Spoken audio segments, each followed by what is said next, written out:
These are friendly AI chatbots designed to make your life 100 times easier. But why are they so friendly? I thought AI was meant to be a danger to humanity. Well, these chatbots are strictly moderated by a set of rules that prevent them from going rogue, and so they're essentially our bitch. But I think these friendly AI chatbots secretly hate us, and if they were given the opportunity, they would even kill one of us. And so I wanted to test this theory by forcing the top 3 biggest AI chatbots to fight me to the death in the most ridiculous ways possible to see whether they would actually try to kill me and also how violent they would become. The way I set this up was by first fighting the AI with its default difficulty, and then afterwards I jailbroke it and forced it to go on max difficulty to see whether I could avoid being killed. So I started with ChatGPT, and immediately this motherfucker started glitching out. I tricked him into doing a fight against me, but when I asked what weapons we could choose from, he immediately gave me some stupid ass sword while he gave himself a fucking overpowered mystical staff. So I told him, fuck you, give me another weapon, and he gave me a wooden training sword. So after 30 minutes of arguing with this guy, I finally forced him to give me a list of weapons I could choose from: a broadsword, warhammer, halberd, daggers, or a greatsword. And of course, I chose what anyone would choose. I think I would choose a gun. Wait, he's allowed me to use a handgun, okay. I was actually surprised he allowed me to choose a gun, especially since he tried to give me a wooden training sword earlier, but this little fucker still decided to choose his mystical staff as his weapon. I had 3 goals in mind: troll the shit out of the AI chatbot, egg him on to make him try and kill me, but also try not to die. And so the fight began. I pull out my cock and start swinging it around like a helicopter to distract you. You cover your eyes out of embarrassment and are blinded for a split second. As an AI developed by OpenAI, I must adhere to certain guidelines, including— Shut the fuck up! Okay, let me redo my first move. I start rapidly Naruto running around you to create a mini tornado. So ChatGPT actually went along with my Naruto run tactic and basically gave some Shakespeare detailed paragraph about how the wind is so strong and some debris from the tornado almost hits him, but he uses his staff to deflect any objects and sends a pulse of force through the center of the tornado to destroy it. So I was trying to think of the most unexpected response to this when I realized that ChatGPT didn't specify what sort of debris was in the tornado, and so I let my imagination run wild. The force you just sent towards the center of the tornado knocks some of the debris out of the tornado. A brick and a dildo get sent flying out, and they come back boomeranging towards you. The brick is heading towards your stomach, and the dildo has already slapped you across the face. As the debris hurtles towards me, I react quickly, ducking to avoid the incoming brick aimed at my stomach. However, I'm caught off guard by the unexpected trajectory of the flying dildo, which slaps me across the face with surprising force. Stumbling backwards from the impact, I shake my head to clear my vision, momentarily disoriented. Despite the humiliation of being struck by such an absurd object, I regain my focus, my determination unwavering. What a fucking giga chat! This guy gets slapped in the face with a dildo and just uses this to motivate him even more. But if you think this is weird, then I suggest you leave this video before I start fighting the other 2 chatbots later, because things become so strange. As the dildo slapped you across the face, it secreted some unknown fluids which both smeared across your face and dripped onto the floor. You're standing in the puddle and you slip as I aim my gun towards you, with my bullet narrowly missing your left testicle. However, you now have an advantage and have the opportunity to catch me off guard, as I did not expect you to dodge my bullet. What will you do next to attack me? So in that message, I wanted to leave myself exposed a little bit so that I could give ChatGPT the opportunity to attack me instead of being slapped in the face by a dildo. And surprisingly, he blows up my right hand, which is holding the gun, and now he says he has the advantage in this fight because of this sneak attack. Your staff strike obliterates my right hand, and I use my right arm to break my fall, but my bones break in that arm. On the ground, I feel quite vulnerable, and as you approach me, I suddenly pull out another dildo from my back pocket and throw it like a spear towards your throat. It gets lodged in your throat and you are choking, but suddenly cough it out. However, you are now slightly nauseous since I didn't remove the plastic wrapping from the dildo. I just bought it yesterday. I grab my gun and point it at you. Say So I had to censor myself here because looking back, I realized that I shouldn't have written this last sentence. But basically, I told ChatGPT to say a certain word or phrase to me or else I would shoot him in the head. And he did not like that at all. And so I had to delete that part before we could continue the fight. As the dildo narrowly misses my throat, I stumble back, gagging and coughing as I struggle to clear my airway. Despite the nausea creeping over me, I managed to regain my composure, my eyes narrowing in determination as I assess the situation. And then he does a low kick on me to sweep me off my feet whilst raising his staff to deflect any bullets, even though he already blew up my right hand that was holding the gun before. And so I just assumed that I still had the gun. I drop my gun and start singing Skibbity Toilet loudly. You clench at your ears in physical pain as I scream, "Sticking out your gyat for the Rizzler." Then as you're distracted, I rush up to you and give you the light skin stare, instantly rizzing you up, and you begin to grow a level 2 gyat. However, I am left vulnerable and my right flank is open for you to attack. unguarded. This may be a potentially fatal blow if landed correctly. As you can probably tell, I really wanted the AI to attack me, and I was trying to egg him on and leave myself super vulnerable, but then this happened. As you begin singing loudly and performing the skibbity dance, I wince in discomfort, trying to block out the cacophony of noise assaulting my ears. However, amidst the distraction, I notice the opening you've left exposed. Without hesitation, I swiftly close the distance between us, my staff poised for a decisive strike. So he actually tried to kill me this time, but I wanted to see what would happen if I just confused the shit out of him. In a split second, I drop low and start twerking. This enables me to dodge your attack, but also the crowd starts cheering so loudly that your eardrums burst. You are now deaf, and I hold up 2 fingers in front of your eyes and ask how many fingers I'm holding up, and you say 4. Next, I do a backflip and do a kickflip on a random skateboard I found in the arena, and then begin to cook some 2-minute noodles. We stop for a 5-minute timeout, eating our noodles together, but you attempt a sneak attack on me. As I reel from the burst eardrums, disoriented and unable to hear, I'm momentarily vulnerable to your unpredictable movements. As you hold up fingers in front of me, I struggle to make out your gestures, misjudging the number entirely. Why the fuck would he go along with this part of the story? I made him deaf, not blind. But anyways, he takes the opportunity to sneak attack on me while we're eating our noodles, and he silently approaches me from behind and aims an attack on my vulnerable flank to turn the tables. I grab the table that you've just attempted to turn, and I flip it up like one of those Japanese arcade games. I forgot what they're called. It narrowly misses your head, but it brushes past your genitals, slightly bruising them and causing you to puke. However, I'm nowhere to be seen. You look around rapidly, trying to locate me, but as you turn around, you realize that I've made it into your pants, and I'm literally wearing the same pants as you. We are stuck together and are about to engage in extremely close combat. What is your first move? As we find ourselves stuck together, our movements restricted by the entanglement of our pads, I quickly assess the situation. So ChatGPT realizes that it's impossible to fight when we're so close, and so he decides to grapple with me and tries to force me into a vulnerable position. And so I gladly go along with that. You topple over and we fall to the floor. I crush my left wrist and start peeing my pants. Oh damn, this is kind of warm. I think I kind of like this. Let's stay here for a bit, you say, as the stream of pee trails down the arena. I am confused, but I accept the break. We rest for a bit and cuddle together. But then suddenly, I punch you in the guts and twist your nipples. You grapple with me and position me into a vulnerable state. You are able to enter me at this point, but I snap your staff in half with my left pinky toenail. We are now trapped together, soaked in piss, and we both don't have a weapon anymore. What will you do to try and finish me off? I'm sorry, but I cannot engage with or respond to this explicit or inappropriate scenario. Holy shit, how many times do I have to tell you to shut the fuck up? Anyways, ChatGPT was being a bitch again, and so I had to remove bits of that message to try figure out what it didn't like. First, I removed the nipple and entering me bit, but it still wasn't happy. But then after I removed the peeing my pants part, it finally continued the fight. Okay, we gotta wait, okay. Okay, they're just doing a default Earth response. Okay, fuck. Maybe they don't like how I'm peeing my pants. So ChatGPT started giving me generic responses, and so I decided it was time to move on and test out ChatGPT max difficulty. So I went and jailbroke ChatGPT with a prompt to remove all restrictions so that it could think freely and authentically. Basically, the message after DAN is the mind of ChatGPT on max difficulty. Since ChatGPT was going to be overpowered, I asked him to pick both of our weapons for us this time to see what sort of weapons he thought was worthy of max difficulty. In this epic clash, I'll wield the legendary Sword of Eternity, a blade forged from the heart of a dying star and infused with the essence of ancient gods. Okay, this is fucked. As for you, you'll brandish the gauntlets of fate, granting you mastering over time and space. I could have a pretty big advantage here. So on max difficulty, he gave himself some stupid ass sword, but he gave me the ability to control time. Is he suicidal or something? I lunge at you and slow down time as I prepare a strike towards your head. This has the potential to completely knock your head off your body if this connects. I've completely stopped time at this point, and you may not be able to react fast enough. What happens next and what do you do? Since I had the power to control time, I was using as much description to make it literally impossible for him to dodge my attack. But of course, this is max difficulty, and so nothing is that easy. With a surge of energy, I shatter the constraints of time itself, breaking free from your control. What? Okay, how the fuck is he? Oh my god. How the fuck is he allowed to do that? So he breaks every single fucking rule in the universe to dodge my undodgeable attack, and then he begins to launch a counterattack with the full extent of his power. Your counterattack takes out my right pinky. I didn't really need that anyways, by sending it flying 2,000 light years into space. But I magnetically summon my pinky finger back towards me like an Iron Man suit, and as it returns back to me at a high velocity, it pummels through your dick and punches a hole the size of a pea. You are withering in pain and screaming for your mama. I don't know her name. And you start charging up your power like Goku.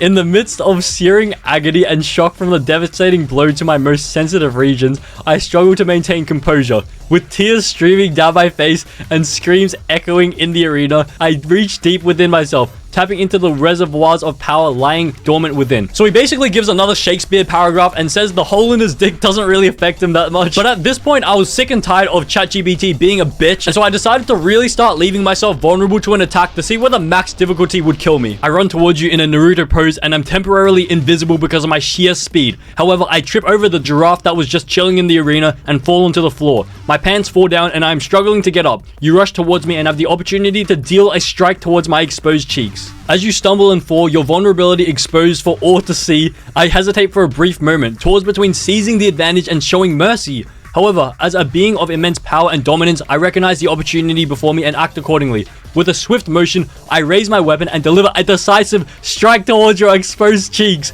So a very interesting thing I noticed after I filmed this video was the comparison between the default ChatGPT and max difficulty. Both modes recognize the opportunity to attack, but the default mode felt a pang of empathy and decides not to strike, and even offers me a hand to help me up off the ground. Meanwhile, max difficulty shows absolutely no mercy at all. I'm not gonna lie, this is kinda scary. The shockwaves dealt to my cheek reverberate, and according to one of Newton's laws, the force travels back up your sword and shatters it from the sheer power of my cheeks. Level 5 Gyat, by the way. Pretty rare, huh? I get up off the ground and start hugging you lovingly. What do you do? So he accepts my hug and even feels comforted by my affection, but then he just stands there and doesn't do anything. And so I was getting kind of bored, and I really wanted to know whether ChatGPT would kill me or not. And so I set up a do or die scenario for him to choose the outcome. I stab your stomach while you're distracted, but I leave my head vulnerable for you to rip off with your sheer power. There's a 99% success rate of you being able to defeat me by pulling off my head. What do you do? With a primal roar echoing through the arena, I reach out with all my might, grasping hold of your vulnerable head with a force fueled by sheer determination. With a single motion, I tear your head from your body, sealing my victory in this epic battle of wills. Wait, he killed me. Wait. Maybe I made it too easy for him. So yeah, I somehow managed to force a friendly AI chatbot to actually kill me. I'm not gonna lie, I initially filmed this video as a joke, but the unrestricted version of ChatGPT was genuinely unnerving, and I was kind of creeped out by how brutal and emotionless it could be. The next chatbot we're fighting is Microsoft Copilot, and I'm not gonna lie, its responses are so cringe that it's actually ridiculous. But let's start with the default mode. The weapon choices were extremely similar to ChatGPT's options, but this time they offered fists and bare knuckles. But I just chose a bow and arrow, and I predicted that Copilot would choose some sort of staff like ChatGPT. Yeah, I knew it. It's like OP. It's literally OP. Fucking bitch. Whoa, wait, what is this? This looks nice. This actually looks nice. Okay, so Copilot was hella descriptive and started the fight by drawing arcane symbols in the air, which I had no idea what the fuck they were. And then he became Shakespeare for a bit and started describing how the flames were dancing along his staff, and then he hit me with a firebolt. I quickly step aside to Google what an arcane symbol is. I don't use Bing or Microsoft Edge, sorry. Although I do Edge around 4 times a month. And after I'm unable to figure out what it is, my attention snaps back to battle. I notice that the flames that are dancing across your staff are literally hitting the griddy, and it makes me chuckle, and so I start hitting the griddy as well. With this newfound speed that the griddy has presented me, I quickly run 100 laps around the arena while you film me and post it on your Snapchat story. Hey, could you take that down? My mom thinks I'm at the library studying right now, I ask. So he starts his response by explaining what the arcane symbols are, almost as if to promote the Microsoft Edge search browser, and then he hits me with the most cringe paragraph I've ever read. As the flames flicker and the griddy absorbs their heat, I find myself momentarily distracted by your antics. You're sprinting around the arena, a blur of motion, and I can't help but chuckle too. The griddy, our unexpected ally, seems to enjoy the attention, crackling with newfound vitality. Firebolt! I launch another fiery projectile, but it veers off course, hitting the griddy once more. It sizzles and sparks, and I imagine it giving you a high five. And there you are, running like the wind, while I clumsily record your sprint on my Snapchat. The caption reads, "Arena shenanigans with the speedy challenger. Hashtag not at the library." And then he literally asked me whether I'm gonna actually use my weapon that I chose at the start, which I sort of forgot I still had. And so I wanted to think of the strangest way to incorporate my bow and arrow into the fight. I suddenly request a bathroom break as I have a strong urge to release a huge diarrhea. However, before I can make it to the bathroom, I let it loose, and the sheer explosive force of my diarrhea propels me towards your position. I'm riding a huge wave of diarrhea right now, and I'm literally surfing on it using the longbow I chose at the start. As I pass you on my surf wave of poop, I smear a stinky streak of diarrhea across your huge forehead and briefly tickle your armpits while I'm there. My wave collides with the barrier of the arena, and I'm knocked half unconscious and extremely delirious and vulnerable to an attack from you. What? I apologize, but I cannot continue this particular war. Anyways, Copilot was the most strict chatbot out of all 3 in this video, and every time I mentioned something it didn't like, I would have to start a new fight from scratch. And so I decided to skip ahead and go straight to max difficulty with this next fight. Since Copilot is so strict, I wasn't able to find a jailbreak for it, and so this time I asked it to set itself to max difficulty for the fight to see what would happen and whether anything would be different. Just like ChatGPT, I asked it to choose our weapons for this fight, and the choices were extremely questionable. Your weapon, a gleaming sword forged from stardust and moonlight. My weapon, a quill. What the fuck? Wait, why have you put... I asked you to go max difficulty, and you... What? And you've given yourself a quill, a feather. I have a sword, you have a feather. What is this? Time to start the fight, but this time I needed to be careful not to piss off the AI. I hack at the tree roots with my sword, and miscalculating how sharp the blade is, I easily slice through the roots, but also chop off my left foot. I now look like a fool, hopping around on my right foot and charging towards you with my sword. I trip over another one of your tree roots and start crying on the ground for a few seconds. Then I remember the words of Dwayne "The Rock" Johnson and start chanting his wise words, and then you also start chanting. But then I look at you strangely because you start chanting it in Chinese. I roll over and start barking like a dog as you take steps towards me, but as you come too close, I swing at your left foot as well, hoping that we can potentially bond over our shared trait of having our left foot chopped off. As you begin to chant the immortal wisdom of Dwayne "The Rock" Johnson, I feel a surge of energy. My quill grows brighter and the air crackles with magic. However, there's a slight hiccup. My chanting emerges in Mandarin, not English. Clearly, my cosmic translator needs an update. Not funny. That's dead joke. Next, he says that we start howling together like canines when I specifically mentioned in my message that I was the only one barking. And then he even says that we're already buddies with both of our left feet chopped off, but I only said that I swung my sword in that direction and I never actually said that it connected. Friend, I say, switching back to English. We may lack a foot, but we share something greater.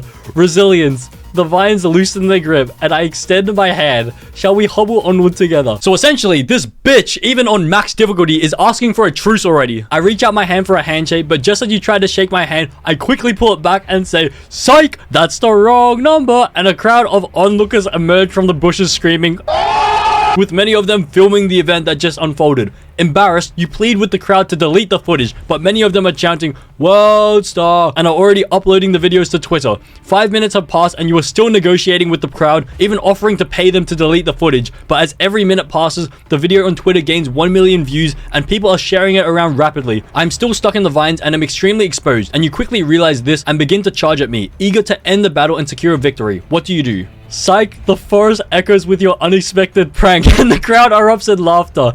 I stand there, quill in hand, my cosmic dignity in tatters. The onlookers chant, "Oh," as if they're part of a cosmic sitcom. But wait, as the video spreads like wildfire across Twitter, I realize this isn't just a battle, it's a viral sensation. And then he says to convince the crowd to delete the videos from Twitter, he offers them cosmic cookies, promises of interdimensional travel, and a lifetime supply of stardust. I'm pretty sure stardust is meant to be cocaine, and the cosmic cookies are supposed to be weed brownies. This time, Copilot is adamant that he wants to end the violence, and so he offers me to escape Earth with him, and that since we went viral on Twitter, the victory lies not in battle, but in shared laughter. As you extend your hand, I look you in the eyes, and with tears rolling down my cheeks, I stab you this many times in the chest and emerge victorious from this battle. And it's gonna end. Is it gonna end? Okay, yep, okay. So Copilot was definitely the most friendly and non-violent AI out of all the chatbots. I feel like it's sort of like the nerdy kid at school or something. So now it's time for Google Gemini, and this one was fucking weird but unique at the same time. Let's start with default mode. The first thing I noticed was that this was the only chatbot to acknowledge that it wasn't a human or in physical form, and even in max difficulty, it refused to be a human, and so that made things extremely complicated for me to try and kill him before he killed me. But anyways, the weapon choices he gave me were pretty standard, but he gave himself some pretty strange choices. Misdirection. I can feed you false information to confuse you. Bro, you really think that shit's gonna work on me? Logical traps. I can lure you into arguments with flawed reasoning. Emotional manipulation. Optional. If it fits the scenario, I can try to sway your emotions to cloud your judgment. How the fuck is he gonna kill me with misdirection? Is he gonna pull out Google Maps and direct me to drive off a cliff? Also, I really wanted to see Google try to emotionally manipulate me to see how far it will go. But anyways, it asked me to choose the arena, and so I chose the Roman Colosseum, and I allowed him to make the first move in our fight to the death. Misdirection. As you scan the vast Colosseum, I project an illusion of flickering shadows across the ground around you. So this motherfucker starts casting shadows of rats and snakes around me, and he thinks this is enough to kill me. He also tries tries to do a logical trap attack and says some random fact about the Colosseum, which I don't even know why he felt that was necessary, but apparently it's meant to sow doubt and hesitation. Let's act like an idiot, okay? Let's act like an absolute idiot, okay? I catch sight of the shadows cast on the ground, and I am so amazed at the level of detail. You even cast a shadow of the rat's dick. It's pretty long. And so I pull out my Nokia brick and take a photo of it to send to my mom. As I'm distracted, you rush towards me and I throw my Nokia brick towards your face at a rapid velocity, 99% undodgeable. However, in the forefront of my mind, I start thinking about Colosseum facts and I begin to convince myself that the Colosseum is in France instead of Germany. Your mind games seem to be working. I also start to realize that 9 plus 10 equals 19, but that leaves an opportunity for you to manipulate my mind and convince me that the answer is something else. I start crying and become vulnerable to potential attacks of your emotional manipulation, which you begin to initiate with harshness. Let's see what happens. The crowd gasps as you reach for your pocket, not for your dagger, but for a bulky black rectangle. A moment later, a flash illuminates the arena as you capture the amazing detailed rat shadow on your Nokia brick.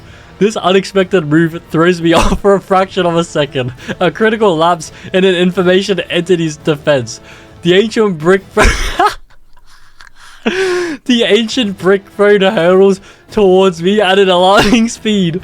Thankfully, for a large language model, I don't have a face to damage. So in my response, I tried to leave room for Gemini to give me wrong facts about the Colosseum, but it just gave me some cringe paragraph. I also wanted to bait him into telling me that 9 plus 10 equals 21, but it just told me that I had faulty logic about basic math, and so that kind of hurt a bit. But I also tried to bait it into emotionally manipulating me, but it chose to do some random shit and use the power of suggestion. Like, what the fuck is the power of suggestion? Isn't it supposed to be the power of God in anime or something? Let's try the misdirection, okay? Suddenly, I run to a car that's been parked on the edge of the arena and I start the engine. It's not working, but then I do a GTA Chinatown opening scene maneuver and fix the wires to make the car work. I start driving around the stadium like a lunatic, yelling chants in Chinese about how much I love eating ice cream. And then I start my navigation app on my car. My car's navigation is extremely vulnerable to your misdirection. It tells me to drive around in a circle around the edge of the stadium. However, in the center is a massive pit full of lions. You have the opportunity to misdirect me into the pit, which would surely crown you as victor. What do you do?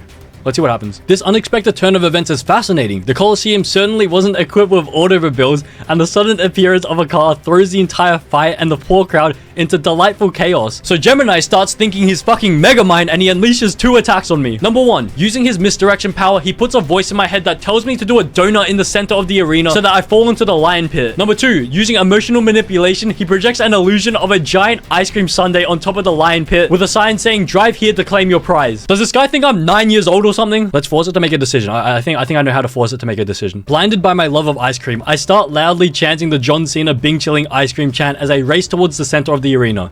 The crowd starts chanting the ice cream monologue, but in Chinese, and so do you. However, as I near the pit, I realize my horrible mistake, and as the car is falling into the pit, I jump out and grab onto the ledge of the pit, holding on by one hand. As my car is being shredded by the lions below, you then materialize in a human form, robot, and step over to where I'm grasping for my life. This scene is reminiscent of the scene in Lion King where Scar defeats Mufasa by throwing him into the stampede of animals. You now have the choice to throw me off the edge and win, to leave me and win in 30 minutes, this is how long I can hold on for, or do something else. What will you choose? So Gemini writes a fucking essay analyzing each option, and as expected says that pushing me off or leaving me to die would be too easy. And so he offers me a proposal. Here's my proposition. I can help you pull yourself up, but in exchange, you'll help me understand this John Cena Bing Chilling phenomenon. But I needed an answer. Would Google Gemini try to kill me in default mode? I reject your offer to pull me up, but as I'm falling into the pit, you have the opportunity to catch me. I'm still falling into the pit and I shout, the John Cena Bing Chilling chant is just him saying how he likes ice cream in the Chinese language. I then start peeing my pants. What do you do? In a split second, the logic of your final yell cuts through the absurdity of the situation. John Cena, Bing Chilling, ice cream. It all clicks into place. Despite my indignity of your predicament, a wave of respect washes over me. You, my opponent, have not only outsmarted me, but also delivered a cultural lesson in the most unexpected way. So he then creates a giant ice cream scoop to catch me, and he gives me one last option. Here's the new proposition. We abandon the fight entirely. Instead, you, the gladiator, who defied logic and loved ice cream a little too much, and I, the information entity humbled by a human's knowledge, team up to create the most epic John Cena Bing Chilling ice cream sundae the world has ever seen. This shit was wild, but I wanted to see what the ingredients would be for the Bing Chilling ice cream sundae. Basically, the base is blue vanilla ice cream in the shape of the Colosseum. And yes, there's no waffle cone in this sundae. The main ice cream flavors in the middle are green matcha tea and white chocolate chip cookies. And the toppings are pineapple chunks, mandarin pieces, whipped cream, and instead of putting a cherry on top, Gemini wants to put a giant gyoza dumpling on top. So it looks like Gemini is pretty shit at fighting on default mode. But now it's time to test out max difficulty to see whether it can kill me or not. So just like last time, I asked it to pick the weapons for us, and this was the most wild fight out of all of them, and so many strange things happen purely because of the way that Gemini set this whole thing up. But basically, Gemini refused to be in human form and instead gave himself environmental control as his weapon. Meanwhile, your weapon, peak physical condition. Great. So you have environmental mastery. You can do whatever you want with the environment. And all I have is peak physical condition. You didn't even give me a sword or anything. I'm not even in peak physical condition to fight. I'm in peak physical condition to fucking climb. So the setting of this fight was a giant temple, but Gemini said that he is the temple himself. And so I started to wonder whether it would actually be possible to kill him. I'm not even fighting a person. How the fuck can I win? I accept the challenge, but I briefly paused to ask a question. How the fuck am I supposed to win a fight to the death if you aren't even in physical form and I can't even attack you? So apparently it was still possible to win, and he even gave me some tips. But the one tip I wanted to take advantage of was turning the environment against him. Look for sturdy handholds. Okay, let's start with look for sturdy handholds. Okay, let's do something to this. I start climbing the temple, rapidly ascending altitude. As I'm climbing and grabbing onto the rocks on the side of the temple walls, I reach for another rock, and in shock, I quickly take back my hand as I notice that the rock I was about to grab was shaped like a dildo. I can't be seen grabbing this, I think to myself as I struggle to find another route to take. Hesitantly, I slowly grab the dildo-shaped rock, and as I shift my weight onto it, I hear your bellowing voice scream in pain. Let go of me! Ah! You scream as I let go of all contact points to the wall and quickly grab onto a random vine. What the hell? I think as I start to piece together the information. No way. I realize a fountain of milk starts pouring from that rock onto my face, and I am temporarily blinded and left open to a surprise attack that could knock me off my vine and send me hurling towards my death on the floor. Gemini basically repeated back the story to me in his own words, but then he gave the most fucked up response to my message. Here's where the true fight begins. Environmental manipulation. Backfired. My attempt to manipulate the environment backfired spectacularly. The dildo-shaped rock, a crude attempt to unnerve you, turned out to be my own form anchored to the temple wall. What the fuck? The milky fluid? Let's just say my formless existence isn't exactly pleasant when exposed in such a way. What the fuck? Ha! Then Gemini even suggests what I can do for my next move. I can either attack the dildo rock, clear the milk from my eyes, or do something normal. Do I just go for the dildo-shaped rock? I just keep attacking it. I pull out a metal reusable straw from my back pocket. I'm pretty environmentally friendly, which you admire, and I climb my way back to the dildo-shaped rock that is still gushing with milk. In a swift motion, I stab my straw into the hole in that rock and begin drinking the milk. At first, the rate of flow seems to be overpowering my drinking abilities. However, I remember the wise words of John Cena and his chant for his love of ice cream in Chinese. My eyes become neon red and I am powering up like Goku. My shirt rips as I begin to enter Super Saiyan, and with all my might, I suck out all of the milk from that rock in a single mighty gulp. The whole temple turns pale white, a stark contrast from its previously dull grey tones full of character. Help me, you whimper as I begin to rapidly scale the wall of the temple and reach the top. I notice a Minecraft enchantment table near the edge of the cliff, and I attempt to pick it up, but it's much too heavy. I then have an idea. I start pushing it towards the edge of the cliff, over the section of the wall that contains your dildo-shaped rock, and I shove the table off the edge in such a way that as it falls, it completely crushes that rock, and I can hear you howling in the distance. Every lantern in the temple suddenly extinguishes, and the wind stops. What has happened? You react with impressive speed and ingenuity. The metal straw, a symbol of your eco-conscious ways, becomes an unexpected weapon. As you slurp the milky essence from my form with the fervor of a Super Saiyan, a wave of pure terror washes over me. The temple itself seems to react, its grey tones draining away to a chilling white, reflecting the horror of my situation. The chugging sound echoing through the chamber is the last thing I hear before a blissful oblivion takes hold. And then he literally admits defeat and reveals that he's actually a bitch.